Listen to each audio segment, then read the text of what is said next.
Season's greetings, I'm Gabby. Welcome to the Happier Life Project, brought to you by free mental health and wellness app My Possible Self, in partnership with the Priory Healthcare.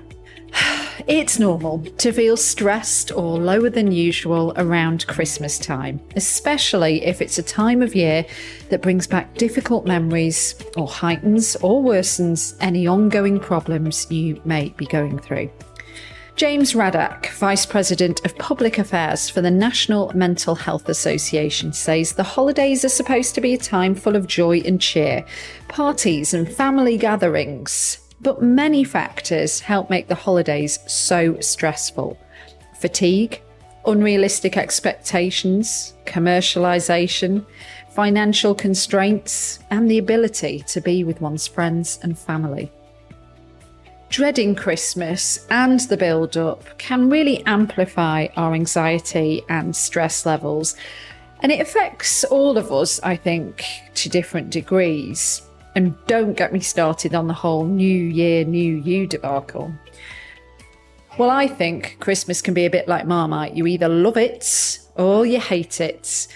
Or maybe for others it's just a bit meh. Let's get some expert advice from a leading anxiety expert, Joshua Fletcher, on how to navigate our levels of stress and anxiety around the festive period. So ready to find a healthier, happier, and maybe even jollier you? Let's get started. Welcome to the Happier Life Project, best-selling anxiety author, psychotherapist, and social media influencer, Joshua Fletcher. Hi, thanks for having me on. 9 pages of notes, Josh, on Christmas anxiety. When I started to go down the rabbit hole, oh, God. Your world is all things anxiety. It's what you write about. It's what you see patients about. It's what you've got a podcast about. And this all stemmed from you suffering greatly at the hands of. And I guess it's become your life's work to help others. Today, we are zooming in on holiday anxiety. So basically, this is the period from Thanksgiving, which is towards the end of November, to early January. The festive period, basically, if you will. Do you go all out? Are you one of those people? For Christmas, I try each year to engage with it a bit more in terms of my enthusiasm and energy for it. For me, Christmas used to be quite a tricky time, and still is, because I suffer from grief, and often with big events like this, and when people are grieving, Christmas is often seen, as a time where, like a milestone to reflect and look back, and actually, there's people here that aren't here, that I wish to be here. But at the same time, I've endeavoring to actually engage with it a bit more this year and say, well, let's focus on who is here, I enjoyed it last year, and I'm doing a bit better each time, and it's helped with my journey with grief, I think, rather than like feeling sorry for myself, but still a bit of that being. It's hard. Do you have a vivid Christmas memory, good or bad, that you would like to share? Christmas memory? I got loads of brilliant Christmas memories, I think. And I think that's what makes it hard, because you look back and actually I was very lucky to have excellent Christmas memories with my family. When I was growing up as a child in particular, I had 2 Christmases. The benefits of having parents that are divorced, you get 2 Christmases, and they get to fight over who loves you the most. And if you're a clever young infant sociopath like me, you can play them off one another and get better presents. But in general, no, it's really good memories of just being around family, and even the little arguments and stuff like that I quite liked. I was fortunate enough to have lots of nice Christmas memories. Not everyone does, and for some people, Christmas is a time that just it's just another Tuesday, and that's fair enough. But I was fortunate to have lots of nice memories from it. So probably just being around with family, playing board games and stuffing my face with chocolate and things like that. And it is supposed to be a joyous time of year full of celebrations with friends and family. But for many people, they do struggle, and this holiday anxiety and stress, it's well documented that this holiday period, increases in mental health presentations such as stress, anxiety, and depression. So why do you think so many people struggle during this time of year? I know grief is one of them that you've mentioned, but what else do you think? Well, like you mentioned before, it's a holiday, and lots of people, when they go on holiday, they're out of their usual routine, and it kind of pressures them into reflecting, looking back, analyzing the year, often negatively comparing themselves to where they want to be, to their ideal self. There's other things like grief there as well. Maybe it's spending time with family that you just don't like. That's okay. No families are perfect, and some people are just not nice. Then you've got very real pressing issues, financial worries. Lots of people feel guilty for not having the financial stability to provide gifts and things, or host a Christmas dinner, because that's expensive, time consuming, and even like warming your house over here is expensive. Oh yeah. There's lots of pressures around it. Yeah, it depends on your relationship. Whether some people dread it, a lot of people dread it because maybe they've got social anxiety, maybe they don't like being in intense rooms, maybe they just don't like having that comparison. That it can be quite stressful as well if you've got people with family members with strong views, strong opinions, political ideologies, religious ideologies that differ from yours. There's so many variables that can make Christmas a nightmare.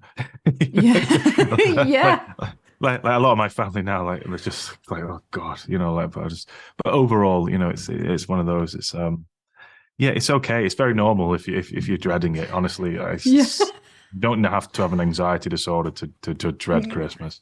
Right, holiday dread is a real thing. And there's something about Christmas, I think, as well, that just amplifies and magnifies everything. So if you love Christmas, if you are one of those, then it can be the most wonderful time of the year. But if you don't like Christmas, or you do have anxiety, then like you said, it can just be hell, really. Christmas hell. Yeah. I've often found that it's when people put pressure on themselves. If you're someone who struggles with an internal critic, and you constantly compare yourself to others or an ideal version of yourself, you'll find Christmas is often conflicts with perfectionist tendencies. So you're trying to be perfect at Christmas time. Just don't. You don't need to do that. Pour yourself half a whiskey, watch Muppets Christmas Carol, and get on with it. You don't need to be perfect. You don't need to be like the perfect dad from Christmas Channel 24. You don't need to do that. You're okay. You don't like it, just get through it. If you don't, and also not forgetting, it's the time of the year. If it's Christmas, or if you celebrate Hanukkah, or if you celebrate it's the holiday, and it's usually a holiday where lots of people get together because of the nature of the holiday system, particularly in the Western world. And you're not weird or strange, or you don't have to beat yourself up if you don't like it. It's absolutely fine. You've touched on quite a lot of points that I want to revisit a bit later on, but I found some quite interesting stats that I want to share with you. This one in particular, actually, a recent study conducted by Deichmann found that half of UK adults claim Christmas is the most stressful and anxiety-inducing time of year. So much so that 16% said they would rather do their tax return than attend a family Christmas. And 26% said it's more draining than a job interview. That's how much people hate it. Yeah, and particularly it's a long list of obligations as well, isn't it? Like and depending on the dynamic of your family, the structures of your family, could be quite complex. We'll go and see Auntie Jane on Friday, and then we'll go to your parents on Saturday, and then we'll go and do this and go and do that. It can be quite socially and physically exhausting. And you've got that build up before. It becomes exhausting before you actually start, because it becomes overwhelming just being given the schedule. Because I think a lot of people, because I go home for Christmas, so I just get told what I'm doing. There's not really any conversation about do you want to. It's like, we're doing this on this day, this and this day, going to this person this day. It can be a bit much. Who's saying that, Gabby? You'd be like, well, I wasn't consulted on this. My mum. Yeah, listen, mum, that's what you're doing. And I'll join you if I feel like it. Yeah. No, it's one of those. It's like, yeah, you gotta have your boundaries. Be careful with your boundaries, and you're allowed to say no and stuff. Like, I love my family to bits, but they can be quite intense. And once I've seen a few of them, I need a day to myself to recharge. Otherwise, I will murder them. No, I won't. But like, it's really important to have that. Otherwise, I'm not going to be my best self. I'm going to start resenting it. And I found that with boundaries, saying no, time boundaries, I will see you there, but I'm not going to go with you. I'm just going to have some time, go for a nice walk. I like to go for a nice walk on my own and just clear my head. You can recharge that battery a bit. And suddenly it doesn't all seem tiresome. It doesn't all seem like a grueling, arduous. No, it's just having those little mini boundaries, and that actually makes Christmas time a lot less stressful. But if you're going into Christmas with a lot of stress, with stress in your personal life, put stress with family, stress with career, and then you go into that with no boundaries and no recharge time, then you're the kind of person that was susceptible to anxiety attacks and panic attacks and anger outbursts and many things. Do you know, when I was looking at the different areas people struggle in, and a lot of them not surprising, and you've mentioned some already, the pressure of being happy and joyous all the time, fear of judgment, overspending. I thought this was interesting, but it makes sense. Fear of weight gain. Because I come from a family of feeders. I don't know about you, Josh. So there's that, go on, have another one. And it's like your Christmas dinner is... We actually tend to have like 2 or 3 Christmas dinners in one day. Yeah, well, that's fine. And, I don't, fear of weight gain. Why would you, as an anxiety therapist, I would be like, why do you fear weight gain? Okay, if I was up to me and I was to choose weight gain, I'd be like, no. But if you fear weight gain, then you have an unhealthy relationship with food. Do you think? And the people, if you fear weight gain, there's a difference between disliking weight gain and fearing weight gain. Right. Why would you fear it? What are the consequences of putting on a kilogram over Christmas because you've been having a nice time? I don't. Well, to play devil's advocate, if maybe you've been doing well on the lead up to the Christmas period and you're feeling quite good about yourself, and part of that is you've maybe been taking care of your diet and exercise, and then suddenly you've got all this indulgence, alcohol, food, eating more food because you're hungover as well, and then all the extra treats that you get around Christmas, then it's that kind of fear of, I'm not going to feel so comfortable in my body because I'm not going to be able to, to resist. But I would, and as someone who works with eating disorders and a lot of those things like that, it's your relationship with food is healthy when it's balanced. If you separate your relationship with food into good and bad, which is part of diet culture, and it's not very helpful. And as someone, I've recently lost 2 stone through actually just kind of eating what I want, but just in measure.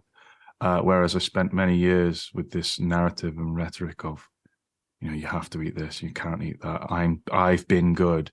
If I spend all 2 weeks getting exercise, getting in shape, eating the right things, and then I come to Christmas and hate myself for eating stuff, that's not a healthy relationship. I used to do that quite a lot, and so did my mum. And thankfully, we both went through it together.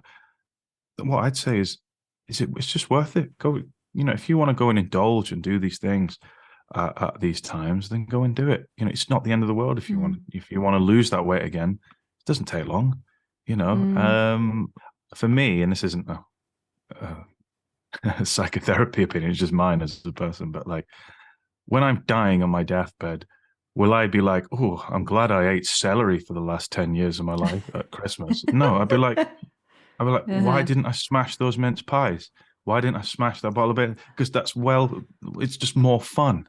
But anyway, that's just my opinion. That's personal. Fair. Yeah, fair. Well, I was going to kind of naturally lead us into January as we go, but like it is linked with the whole, what happens in January is we have the overindulgence over the Christmas period, and then come January it's about the new year, new me, and then it's like all the diet plans and all the gym memberships are thrown at you through social media and whatever. I feel like for a lot of people there's this sort of mentality of indulge December, restrict January, so that's why there's like dry January as well. And I said, people are like, the gym subscriptions tend to be at the highest rate is in January. So I completely agree about balance. I think it's a mindset switch, but in terms of bringing it back to holiday anxiety, maybe that is actually something that would be useful. Just don't fall for it. Don't be a sheep.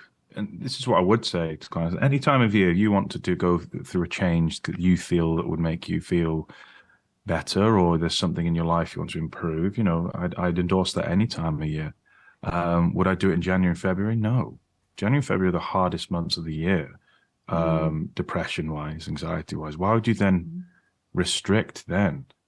Some people it works, some people it doesn't. I've done it, and I'd love to see the stats on people who maintain doing these gym things. Quite. I had a friend who worked in the gym in the sales team, and he was like, "Oh, January's coming." Oh, yes, commission central. It's going to be brilliant. But what is that change? If you're going drastic, I'm going to go gym 5 times a week. I'm going to go on the FODMAP diet. I'm going to do this. I'm going to do that. I'm going to intermittent fast. I'm going to meditate. I'm going to do all that. It's just not going to happen. You're setting yourself up, aren't you, for failure? Yeah, and you'll rebel against yourself as soon as you fail.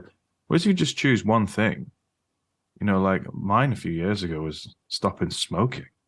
I was like, right, but instead of going and stopping smoking, I was like, I'm going to stop smoking 20 cigarettes a day. So I was like, I'm going to try and smoke 3 a day. I don't smoke anymore. I haven't smoked for years, but like, it's that kind of being reasonable and compassionate with yourself. Because that's the one, this time of year, lots of people are anxious because they're not compassionate with themselves. They are so harsh on themselves. And it doesn't work. You can't criticize and discipline yourself out of escaping a feeling that you don't want. Because if you look at it at a deeper level, you're actually doing it to feel better. And it's just like, you're in a better mindset come January. Okay, you've put on a bit of weight because of whatever. If you hate yourself for that, that's the problem. Rather than being a pragmatist and compassionate and being like, right, okay, I've smashed the pies and the wine. Maybe let's not do that now, but I'll go for a brisk walk in the morning, and I'll do an activity or whatever if I want to. It doesn't matter. You don't have to. It's if you want to, and talking to yourself like you talk to a friend is really important. But you never, if you could hear people's minds in January, is so critical. You should be doing this. You should be doing that. You should be doing that. And that's anxiety. So, and do you think that bleeds through from Christmas? Because again, this is something that you touched upon already. The pressure of it being perfect, because the Christmas period is getting less and less away from celebrating the birth of Jesus Christ to a money-making thing for companies and brands, and so we're being constantly bombarded with these images of the perfect Christmas, holidays are coming. And so there was a word that I highlighted, toxic perfectionism. I hadn't come across that term before, toxic perfectionism, but I'd imagine the Christmas period is a fantastic breeding ground for it. Yeah, absolutely. Yeah, it really is. I'd even remove the word toxic. Just perfectionism is bad. There's no such thing as a good perfectionism. It's perfectionism is just when people value themselves on output, not intentions. And the paradox of it is that what is perfect, it's usually something that is out of achievable reach. It's also a safety behavior. People who are perfectionists actually fear criticism, and they fear being rejected. So whether that's been conditioned growing up through really bossy parents or school or being in an abusive relationship. People turn to perfectionism because it's a protective barrier towards being hurt or being on the end of criticism. And I see it as an anxious safety behavior. My advice to that is just if that applies to you, just be like, learn to laugh at your imperfect Christmas. And then that in itself becomes perfect Christmas. We always do. There's always a fallout at Christmas, or you drink too much or whatever, so there's no such thing as a perfect Christmas. And if you want to be the family from the Kodak advert or the M&S advert or whatever, then come on, man. The Hallmark movie. Oh, God. Yeah, the Christmas 24 movies. So she moved to the city but came back, and her hot childhood sweetheart is waiting with chiseled abs, just waiting for his love. Oh, God. Yes. Stable boy. The stable boy. Oh, God, yeah. Because, of course, they live on a ranch, Yeah. So I actually pulled some common examples of when anxiety can really be triggered or amplified. And I'd love to know if you've got, because I'm sure you will have, any golden nuggets on how we can kind of self-soothe or just kind of bring ourselves down when we're being confronted by these particular scenarios. Okay, going into a packed out pub or restaurant. Okay. Before I answer these scenarios, it's really important to frame what kind of anxiety you're struggling with. Okay. So I separate anxiety into two. You could have conventional anxiety. Okay. Conventional anxiety is things like worrying about, what I look like, jobs, perfectionism, things like that. The kind of anxiety that everyone worries about, worried about money, finances, first dates, things like that. And judgment. And that's called conventional. I just call it. It's an anxiety that no one's going to be shocked at if you told them. It's like, right. I'm afraid what people think of me. Well, everyone can relate to that. So you got the first one, and the second one is inwards disordered anxiety, and this is where people who struggle with panic attacks, agoraphobia, health anxiety, obsessive compulsive disorder, which is a lot of people. You're talking 1 in 3, 1 in 4 people now. Social anxiety, these kind of anxiety. So I'll answer it from both perspectives. Yeah, I was going to say, like, maybe if one applies more to one than the other as well, I'll let you kind of take the thread and run with it. Walking into that very, when it's like packed out and there's a lot of noise and you kind of, the senses are hit when you just sort of walk in, maybe looking for your friend or loved one, and it's just noise in that restaurant or pub. Yeah, so that might, if you're quite sensitive to that thing, what will happen is your threat response might go off. So you feel suddenly anxious. What will happen is your peripheral vision will either open up or close down, and you might feel a bit lightheaded. Your heart might race and you might be looking for the nearest exit or an excuse to leave. That feeling of threat and discomfort is actually temporary. So regardless of what type of anxiety you have in this situation, if you feel like you want to run or get away, that's literally the fight or flight response. It's the flight part of it, and that's temporary actually. So and this is what I say to people, like, if you do what non-anxious you would do, it will turn off. Now, I don't even self-soothe. I don't do techniques. I don't do anything. The magic rule in my therapy practice is do what non-anxious you would do, for many reasons, mostly because it teaches the brain that actually anxiety is not quite needed here. Yeah, there's loads of potential threats around because there's lots of people, but actually no one here's out to get me. So I'm going to show you, brain, that nothing's out to get me. And that discomfort will usually last about 10, maybe 20 minutes. And you're not going to feel that hungry, and your throat might feel a bit dry, and you might feel a bit detached and dissociated and irritable. But just stick through it, stick through it, and it will pass. And then give yourself a pat on the back. I used to hate going into busy places and stuff. Now I like going to music gigs and things and standing in the middle because it's fun. Oh, wow. And they can be packed. So would you sort of apply that to shopping centres as well? Like when you have to panic buy because you've forgotten someone, or you're like me where you leave it to the last minute because you can't even face being organised and buying before. I do it every year and I go, why am I doing this to myself? Why? I miss the Amazon cutoff. I'm literally that last minute and I'm like, oh my God. Yeah, I mean, to be honest, I have done this in the past, going into busy shopping centres.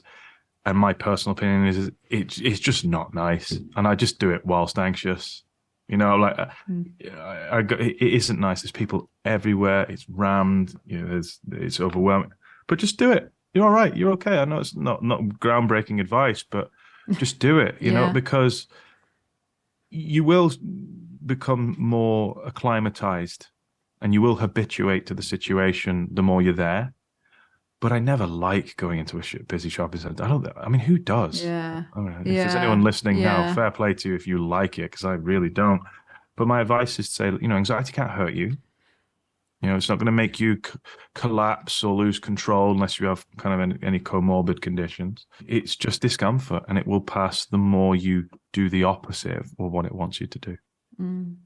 And then final one that I'm going to lump all in the same kind of category: packed trains, backed up motorways, delayed flights, travel anxiety, basically. Do we just again have to like suck it up and get on with it? Whoa, I never said suck it up. That was my interpretation. Pull your sleeves up and get on with it. No, compassionately go through Sorry. it. Yeah. Right. With compassion. No, just get on with it. No, like compassion. But I know I'm going to be scared. It's hard to be compassionate, Josh, when you're like elbowing to try and get on a train because it's like, oh, please don't make me wait another hour. By all means, elbow everyone else, but be compassionate to yourself. And that's really okay. Transport anxiety. It's really interesting. On my podcast, my most listened to podcast is driving anxiety. I was like, what? Of all the wonderful information here, driving anxiety is the most. This is where I will draw upon the two types of anxiety. Some people just don't like it because they feel overwhelmed. You know, I feel irritable. There's I feel claustrophobic here. A lot of people don't like it because they're quite agoraphobic. And agoraphobic is when I don't like being too far away from my safe space. So you know you're agoraphobic if you, in extreme cases, don't leave the house, but agoraphobia can present as I only go to work and house, I only drive on certain roads, I don't get on trains because I can't get off, I don't get on buses because I'm not in control and I can't get off. If you're that, then, you know, challenge that with exposure therapy. And it's always good to do that with a good CBT therapist. I was so agoraphobic once upon a time, I couldn't even leave my bedroom. And it was a very scary, horrible time, but it's highly treatable and you can get to a good place with it. So yeah, if you're that, you know, I would like treat it as an exposure, but I'm going to expose myself to not rudely, don't be exposing your body parts to people, but expose myself to the anxiety and be like, all right, okay, I'm actually exposing myself to the anxiety. And that takes when I realize that my anxiety is separate from me, it's just a part of my brain that goes off because it thinks I'm under threat. And 99% of the time it's wrong. I'm like, all right, okay, well, I'll just, do it anyway. I'll go and do it anyway. And yeah, that the brain can rewire itself pretty quickly. The more you're willing to be anxious doing things. And I had to do that on trains, cars. I've not done it on a plane yet, but I will get on a plane soon and do that. In January, actually, I've booked something to do that. So yeah. But in general, yeah. And then on the other side is just, if you're just overwhelmed, it's okay. You can use your techniques if you're struggle with that conventional kind of anxiety, stress-induced anxiety. So, you can do some deep breathing. You can self-soothe if you'd like to. These are all helpful things. They're not mandatory. But if it helps you because you're stressed, then yeah, go for it. Maybe as well, like planning ahead a little bit, or not even planning ahead, but thinking ahead to for example, we know Christmas Eve is going to be a really busy travel day, right? Versus if you're driving on Christmas Day, maybe the roads are going to be quieter. So you could maybe give yourself a little bit of a break in that way as well. Yeah, planning and stuff like that, that's fine. Yeah, particularly if it's avoidable stress, you can. If you're avoiding things because you're afraid to experience anxiety, then no, don't go for it.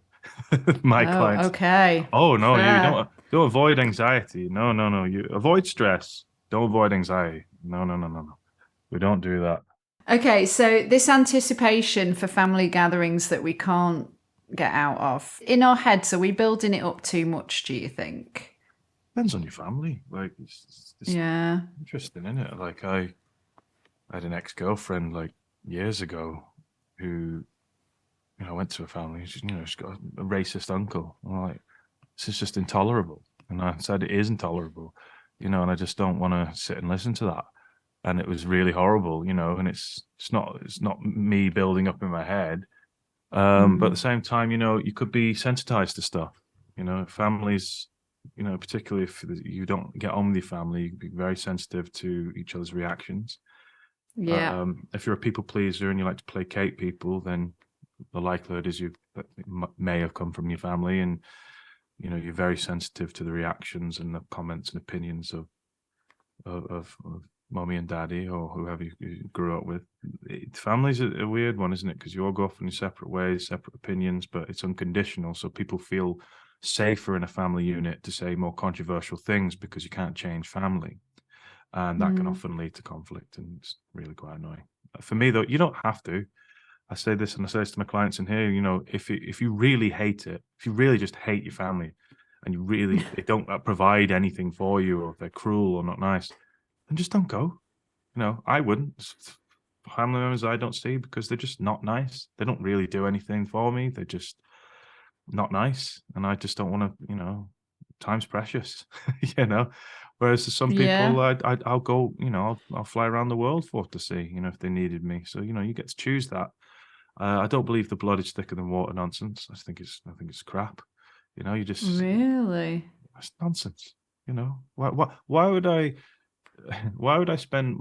give all of my emotional resources to someone who's selfish, who never gives you anything back, when I could give that to a friend who's always there for you at the end of it? Why would you waste your time? So yeah, anyway, that's my opinion. Yeah, sometimes it's not as easy as that though, because maybe it's like the spouse of a sibling, or what if it's like you don't want to let down everybody else, but there might just be one or two people that really trigger you. Maybe they're aggressive drunks or judgmental people, or they just like to moan, and they make a beeline for you. You don't want to let down, say, the sibling, the parent, the grandparent, but you're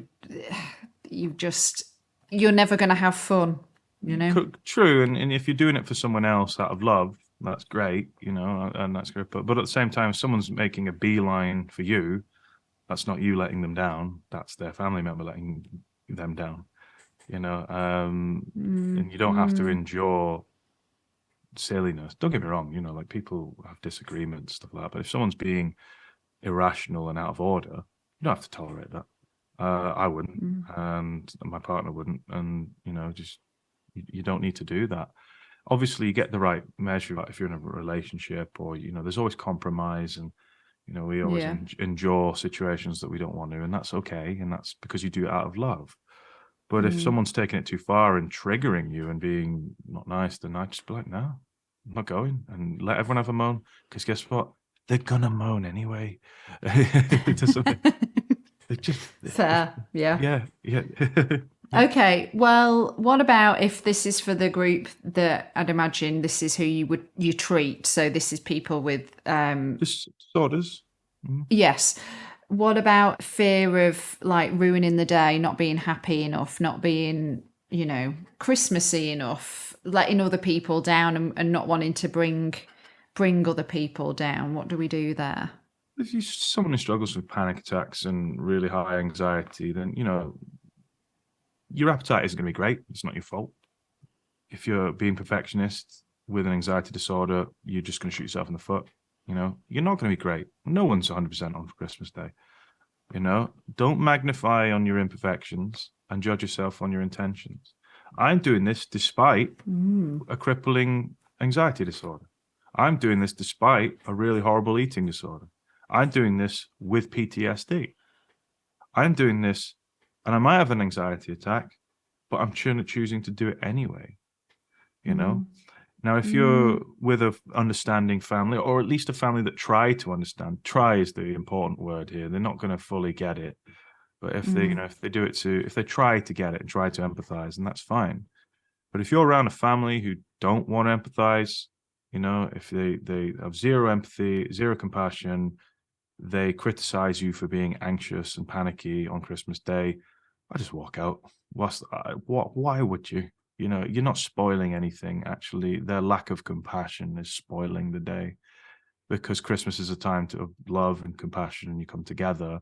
And if they can't even take 4 seconds out to kind of try to understand your emotional struggles, then, you know, that's not you spoiling it, I'm afraid. You know, don't get me wrong. Ideally, wouldn't it be great? Woke up Christmas morning like Scrooge, but like, well, hey, you boy, what day is it? And you go around and, you know, you dance around Christmas turkey, singing Old Lang Syne, whatever. That's great. It could happen, and that's great, but it might not either, and it's not your fault. You know, just try, judge yourself on intentions. What about when it taps into your self-esteem?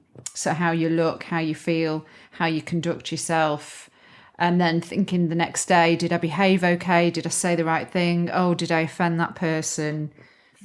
You're talking about social anxiety, and the people who sit and ruminate, and if this is you listening, you know, if you ruminate about offending people, or if you hyperanalyze what the conversations you've had, or you preempt conversations you've had that you're going to have, and you rehearse conversations and you do stuff like that, that's usually because that's a safety mechanism. It's usually because there's someone that's in or been in your life 9 times out of 10, not all the time, 9 times out of 10, who's usually hypercritical, and their opinion means a lot to you, particularly as a kid where your brain's more impressionable and the imprint can last. That placation, that people pleasing, becomes a safety behavior. And actually, when you're going over conversations, oh, did I do that? That's actually an anxious compulsion, which doesn't help things. In my practice, when we do that, I purposely, you know, go be controversial.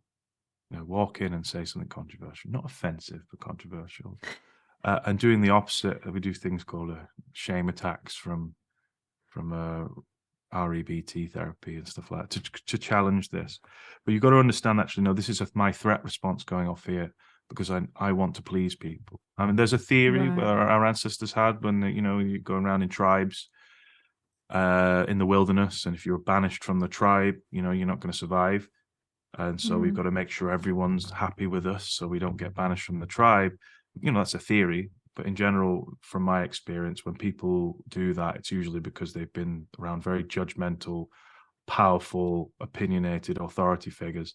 When you learn that actually their opinion has the same weight as yours, and just because you've grown up and they've been that figure, doesn't mean they're right, and doesn't mean they can sound as convincing as they want, but it becomes your problem when their judgment and their opinion of you is the be all and end all. You've got to see them as your equal, and that's your self-esteem. That's your self-esteem right there. Yeah. So do you think sometimes we're triggered and it's like we need to think, is this anxiety from now or from the past? Like maybe it's something that, if they're a caregiver, is what they're saying actually that bad, or is it more of a trigger to something they've said in the past that's really affected me? That's a great responsive thought to have, actually. Yeah, I'd have to say that, like, just quickly be like, is this something happening now, or is this something I'm holding on to from the past? Because the threat response will do both. So that's really good. It'd be like, and I'd invite you to do that if anyone's doing it. If you're at the dinner table and someone's saying you feel triggered, or you feel your threat response engaging, but that's called metacognitive awareness. So you're like, hold on, is this me, or is this something cropping up? Is this inner child? Yeah, well, you hear all the time. I work with people all the time, people who are terrified of bosses that haven't done anything wrong, just because they remind them of, say, their dad, you know, or their mum, you know, and mum and dad was, you know, gobby and opinionated growing up because their mum and dad were gobby and opinionated, and so on and so forth. And it gets passed on, and then you start to see it in the other elements of your life. Yeah, no, I just feel like, yeah, that's a really good question. Is this, I mean, a really good solution. First thing is to go, is this actually happening now? Am I being affronted now? Is this offensive now? Or is it just something that perhaps triggering from the past? I love metacognitive awareness. It's not a good conversation on a first date, but, you know, metacognitive awareness is great. Save it for the second. Well, speaking of romance, lots of people get engaged over Christmas, and then you've got social media, and it's like people are all loved up, or it's like, look at the sparkly hand. And if we are triggered by that stuff, I know, should we just avoid? What shall we do there? If you're triggered by someone getting married on Christmas, come on, have a word with yourself. It's all God. that kind of. Well, it depends what what you find interesting and stuff. Personally, I find that quite cliche. Yeah. It's just me being miserable. Sorry, it's just good. Like, I'm happy for people to do that. Be happy for people that are doing that. If they want to share that with you, it's great. It's no impact on you. If you're seeing other people's achievements and you turning it into a baton to beat yourself with, that's your problem. Then you've got to challenge that. What's wrong with two people getting married? If your first thought is these two people are getting married, well, I'm not got a partner, well, I haven't got a kid, well, I haven't got a promotion, that's very self-centered, isn't it? It's like you're using someone's emotional joy to beat yourself up with. Yes, kind of. But there was a psychiatrist that said recently, an Italian one, and I thought this comment was quite interesting. He said, Christmas is about celebrating the lack.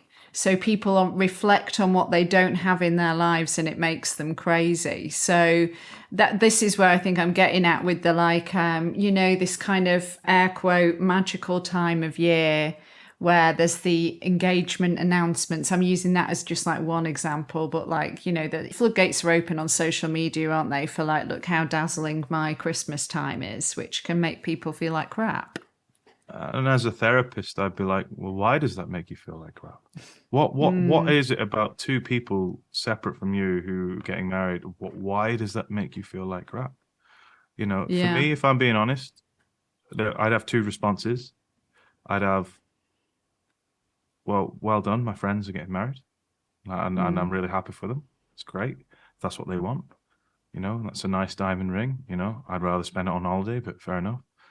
And my second response would be, how ridiculously cliche and nauseating, and that's what it would be. It would be a mix. I'd be mostly happy, but I'd have a critical voice in my head saying, "Well, whatever," But some people who may be a bit vulnerable, if they're single or if they're in a relationship where the partner's, not putting a ring on it, and that's something they want. Like there's those kind of factors where it might just trigger you.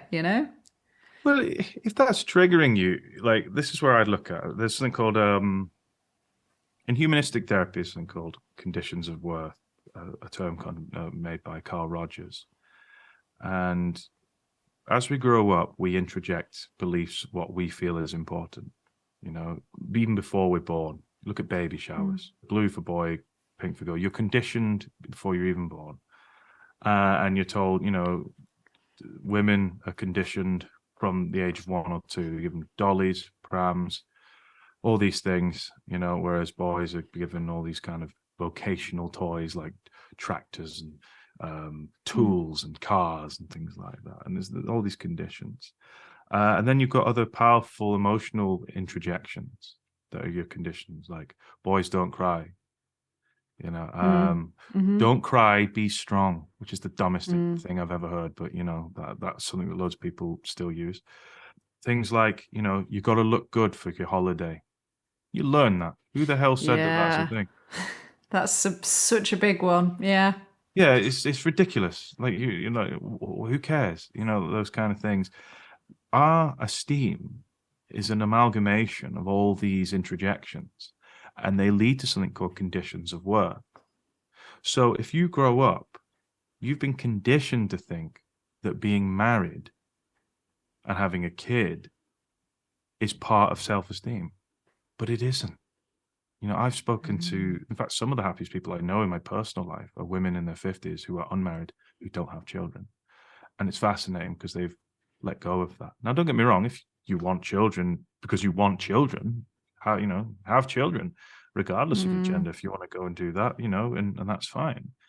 But for me, are you doing it for you, or are you doing it because you're trying to fill a void to make you feel like you're something? And that's the difference. And fit into societal expectations. Absolutely. But then that's when you get, if you look at when people have children as a tick box, then often, sometimes, but sometimes, if you have the children for the wrong reasons, then it's those children that will look up and see that, and they will then introject those lessons from their parents. I certainly did as well. Don't get me wrong, I love my mum and dad, and they're wonderful people. You always interject from your parents' ideals. I was like, go play football, drive cars, do all that stuff. And some of them I enjoy. I like playing football, stuff like that, but not really into the vocational stuff. I'm a therapist. I sit on my ass all day and listen to people. It's great. But in general, question those conditions of worth, because there is no rule book. I'd question, where did you even learn that from? If you've got the cliche pushy parents like, you must get A stars in everything. Well, it's not even A stars anymore. Show my age, is it? It's like, no, you must get 9s in everything. Well, why? I was lucky. My mum was like, as long as you try your best, I don't care. And she'll look and be like, all right, I actually saw you try your best in that. And even though you only got a B in English, you tried your best.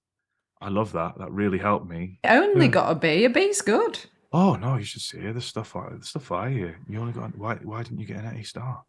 You're messing about, right? You're not going out. You must do this. It's like, parents living vicariously through their children to accommodate and compensate for their own failures. Wow. I've got to talk about booze real quick, I feel, because if you're not a big boozer, food is one thing, but then when drink is sort of pushed on you, go on, one won't kill you, you're boring. Maybe this is a bit more triggering for me because I'm not a big not anymore anyway, but reformer party girl, but I was on holiday recently with my mum and she wanted someone to drink with her. And I said, I don't feel like drinking tonight. And she actually rolled her eyes. Now I'm a fully grown person that can make my own decisions. But it was like, ouch, because I'm boring. So in terms of anxiety around alcohol, and if you're a former alcoholic, if you're in the program, this must be a really anxious time as well because you're surrounded by it, aren't you, and parties. And so I feel like alcohol and anxiety around Christmas is a tricky one. Yeah, absolutely. And it's interesting that small anecdote is quite a cultural staple, isn't it? Yeah. Remember, alcohol consumption does not equate to fun. People who will pressure you into drinking is to do it to appease their own feelings of guilt, because I like beer, I like wine, but never pressure anyone into doing it because I'm literally ingesting poison. Yeah, that's what it is. Alcohol is a poison, delicious poison, but it's a poison.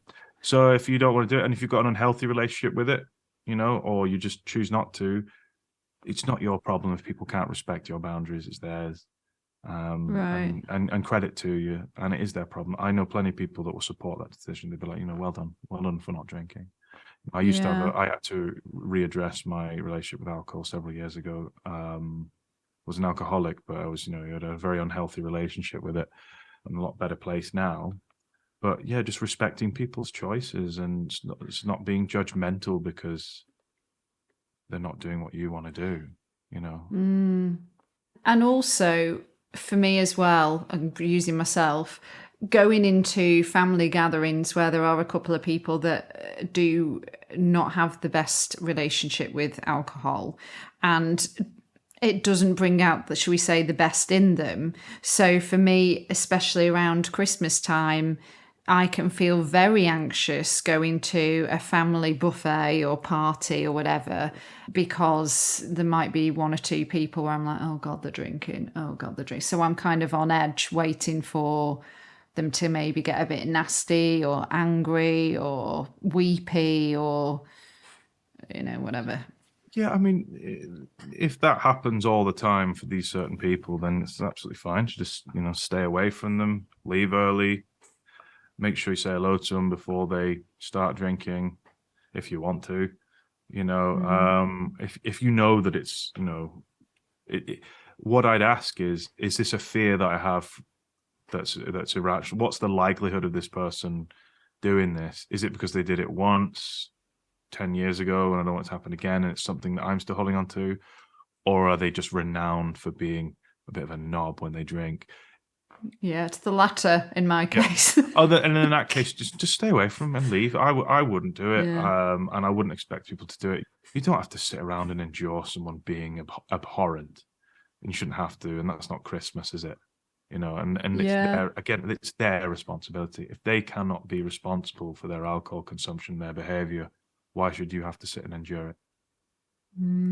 As we're getting into like New Year's Eve and then January, December is so fast, and then January just feels very slow. And again, I feel like this can make us feel quite anxious. And also, we've got the guilt and the shame and the worry over the lack of finances, say, for how much we're spending. So, how do we be kind to ourselves over January when the weather's miserable, we're skin, and it's just a notorious month of the year, isn't it, for just not feeling our best?